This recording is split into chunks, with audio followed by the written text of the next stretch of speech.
আমরা মেয়েরা সবসময় ছেলেদের দোষটা এমনভাবে দেখি চোখে, ওদের গুণটার থেকে ওদের দোষটাকেই আমরা বেশি চোখে দেখি। আসলে একটা ছেলে মানুষ যখন বিয়ে শাদী না করে, তখন একটা মেয়ের প্রেমে পড়লে সে হয় একজন প্রেমিক।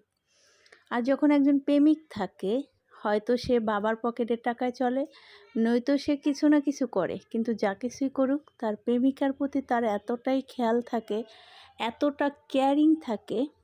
সে কিভাবে রিক্সায় বসলো, কিভাবে তার বোরকাটা ঠিক আছে কিনা, ওড়নাটা ঠিক আছে কিনা, খুব যত্ন সহকারে ওই মেয়েটার দিকে কেয়ারিং থাকে। কারণ ওই ছেলেটার মাথায় তখন অন্য আর কোনো কিচ্ছু নিয়ে চিন্তা থাকে না। বাবা মা ভাই বোন ১৪ গোষ্ঠী কে আছে কে না আছে, কে তারে বকা দিল, কে তারে ভালোবাসলো, কে তারে ভালো কথা বললো, কিচ্ছু সে মালুম করে না। সে ওইগুলো তোয়াক্কার করে না। সে শুধু ওই তার প্রেমিকাকে নিয়েই ভাবে সব সময়। তখন আমরা মেয়েরা কি ভাবি জানেন? এই পৃথিবীতে যদি আমি কখনো সুখ খুঁজে পাই, তাহলে এই ছেলেটাই আমাকে সুখে রাখবে। ওর মতো ভালো আমাকে পৃথিবীতে আর কেউ বাসবে না, আর ওর মতো ভালো পৃথিবীতে আর কোনো ভালো মানুষই নেই। ওই একমাত্র পুরুষ মানুষ, যে পৃথিবীর সবচেয়ে শ্রেষ্ঠ পুরুষ মানুষ, সে অনেক ভালো। আমরা এই মুখ দিয়া যখন ওই ছেলেটার এত প্রশংসা করি, আমরা আবার এই মুখ দিয়ে কিভাবে ওই ছেলেটার দুর্নাম করি বলতেছি। ওই ছেলেটাকে যখন আবার আমরা বিয়ে করি, তখন সে হয়ে যায় একজন দায়িত্ববান হাজবেন্ড। আর একজন হাজবেন্ড হিসাবে তার অনেক বড় দায়িত্ব থাকে, তার কাঁধে থাকে অনেক বড় আকারের একটা দায়িত্ব। সেই দায়িত্ব পালন করতে গিয়ে সে হয়ে যায় মানসিক রোগী। তখন আবার আমরা মেয়েরা বলি যে আগে তো ড্রেস কিনে দিতা, ভালো ভালো শপে নিয়ে যেতা, ভালো ভালো চাইনিজ রেস্টুরেন্টে নিয়ে খাওয়াতা, এখন কি আমি পুরনো হয়ে গেছি, এখন কেন এসব করতেছো না? আরে বোন, তখন তো তার কোনো চিন্তা ছিল না, তার বিন্দাস লাইফে আপনি ছিলেন একমাত্র অবলম্বন।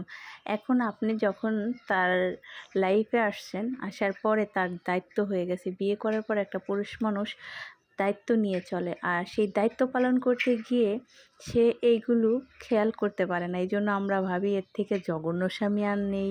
বিয়ের আগে মিষ্টি মিষ্টি কথা বলে, বিয়ের পরে আর পুরনো হয়ে গেছি, ভালোবাসে না। আসলে এগুলো আমাদের সব ভুল ধারণা। আমরা মেয়েরা যদি একটু ছেলেদেরকে বুঝি, ওদের জীবনটা হয়ে যাবে জান্নাতের মতন। দুনিয়াতে থেকেই মনে হবে জান্নাতে আছি। আর আমরা যদি না বুঝি, ওদের জীবনটা তো এমনিতেই জাহান্নাম হয়ে যাবে, তাই না? এখন আবার কিছু আপুরা আছে যারা এতক্ষণ আমার কথাগুলো শুনেছে ধৈর্য ধরে, তারা এসে আমাকে এখন ইনবক্সে বলবে যে আপনার কি খাইয়া দেয়া কাজ নাই, মেয়েদের দুর্নাম করেন। আসলে এটা দুর্নাম না, এটা রিয়েল কথা। আসলে আমরা বুঝি না। আমরা চাইলে একজন পুরুষ মানুষকে স্বর্গে বাস করাইতে পারি, আবার চাইলে জাহান্নামেও বাস করাইতে পারি। একটা নারীর জন্য একটা পুরুষ সব করতে পারে, কিন্তু একটা পুরুষের জন্য একটা নারী অনেক কিছুই করতে পারে কিন্তু করে না।